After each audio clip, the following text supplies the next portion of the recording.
Now, the Chetak Electric has been around in India for more than 3.5 years. And ever since it came out back in 2020, well, we did appreciate it for, well, first and foremost, that great build quality and of course that stonking design. But then again, when you compare it to the competition in terms of list of features and, well, downright range, this scooter did seem to be lacking in those very aspects. But now, ever since everyone began work in 2024 and was wishing each other Happy New Year, well, the 2024 Chetak was launched in two variations. Now, this is the top end premium version of the scooter with the tech pack on board, and Bajaj say that it has addressed the issues of, well, the list of features and the range in particular. Now, we are going to find out whether this all comes together to make this scooter a more compelling package. Is it a more complete package? Well, we are about to find out. In the looks department, the 2024 Chetak is as elegant as the model that existed before. The metal panels on there adding to the classy and premium feel of things all over. Every panel and almost every visible detail of the 2024 Chetak remain the same as previously. At the front, you still get the trailing link suspension, which is a nod to the model from the yesteryears, while the rear gets a monoshock suspension that's hidden away under all those curvy and neat flowing panels at the tail section. The premium model gets a different colored seat and foot mat as well. The keyless fob and self-cancelling indicators are a nice touch to this one. Draw your focus on the handlebar and you'll notice new feather touch switchgear on there, and much of it has to do with the scooter's new information display. Now, one of the big changes that this 2024 Chetak has witnessed comes in the form of that nice 5-inch TFT screen. Now, although it is not a touchscreen, it is a lot livelier than the LCD unit that was on the scooter before.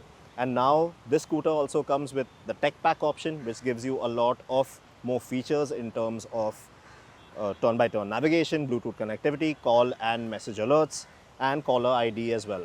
In addition to stuff like hill hold assist and yes, ride modes as well. You do have eco and sport mode now on there with the tech pack. Yes, the standard premium model gets just one ride mode, which is eco, and you'll want the tech pack on there for additional drive modes, and also to access the full list of app and connectivity features in addition to OTA updates. Now, the Urbane model, it gets the same LCD screen as the older Chetak model, but with some colored elements thrown in there for good measure. The tech pack with this one limits features to just sport and reverse drive modes, hill hold assist, and Bluetooth features like music and call notifications. What's more is that the Urbane model comes with an off-board charger, while the premium, well, that comes with an on-board charger. And this basically implies that with the Urbane, you have a bigger charger unit to lug about the place if you want to get your charging done on the go, while with the premium, well, the components of that charger are already built into the scooter and you just have to carry around the charging cable to get all your charging done.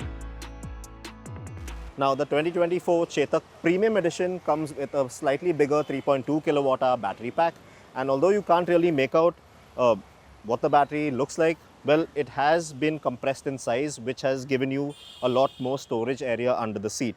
Now, previously you had 17 liters of storage area under the seat, but now that has gone up to 21 liters. So you can fit in a half-face helmet a lot more comfortably compared to before.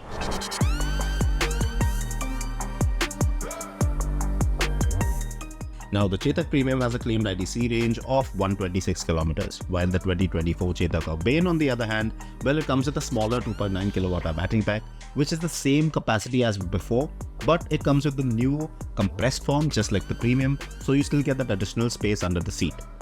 Range with this one is a claimed 113 kilometers, which is about the same as the 2023 Chetak model.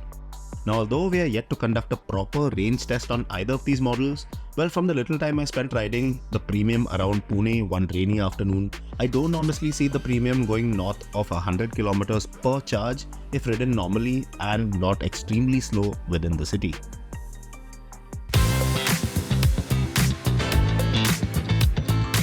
As far as the ride and handling dynamics of the 2024 Premium Chetak go, well, nothing much has changed out here compared to the model that existed before. The front end never feels really settled and the ride quality is very bumpy even at low speeds. The scooter feels built to take things nice and easy, and the ride gets better with a pillion aboard, but the scooter definitely doesn't feel all that settled even at the speed of an indicated 60 kmph with 2 up. The tech pack on both the Urbane and Premium variants ups the top speed of the scooter by 10 km per hour to 73 kmph. Still, there's a bit of play in the throttle when setting off from a standstill in Eco mode, and the throttle definitely feels better calibrated in Sport mode. Which means that if you prefer a brisk ride rather than a laid-back one, you'll definitely want the tech pack on there just for the throttle response alone.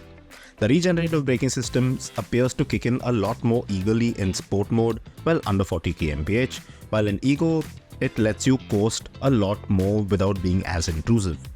Not only toggling through the options on the screen using the buttons on either side of the bar, but also using the individual right and left indicator switches on either side will take some getting used to as well.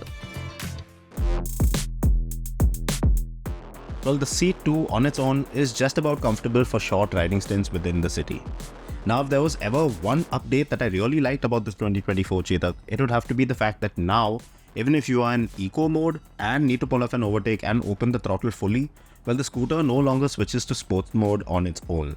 Instead, it has its own unique economical and sporty approach to pulling away depending on what mode you've selected, which was a much needed touch in my opinion. Now the 2024 Chetak, well, it still maintains or still retains what we really liked about the scooter in the first place when we first got our hands on it. It still looks great and feels really nice to ride in and around the city. Now this 2024 model, it comes in 2 trim levels. The Urbane, which is the most affordable at 1,15,000 rupees ex-showroom, and the Premium, which will set you back by around 20 grand extra in addition to the cost of the Urbane. But then again, the tech pack, those additional features which these packs bring, you will want them on there primarily because, well, they come with reverse mode, hill hold assist, and of course you have the more livelier sport mode on there in addition to Bluetooth connectivity and a lot of phone connectivity options on there as well. In this day and age, it's 2024, I would have loved to see the scooter have a TFT screen and a little more power and a slightly bigger battery pack, to be honest. Yes, Bajaj has addressed the issue of range. Well, marginally. And yes, it has also thrown in some more features with the tech pack options with the scooter. But you'll have to pay Rs 8 and 9,000 rupees over the cost of the standard models respectively to have these options. So at the end of it, even after being around for so much time, the Chetak Electric appears to just about match up to some of its esteemed competition from the houses of Ather Energy and TVS. On its own, is the 2024 Chetak a more complete package over the older model? That's a big yes. But compared to the competition, is it outstanding in any way apart from its design and build? Sadly, no, it isn't.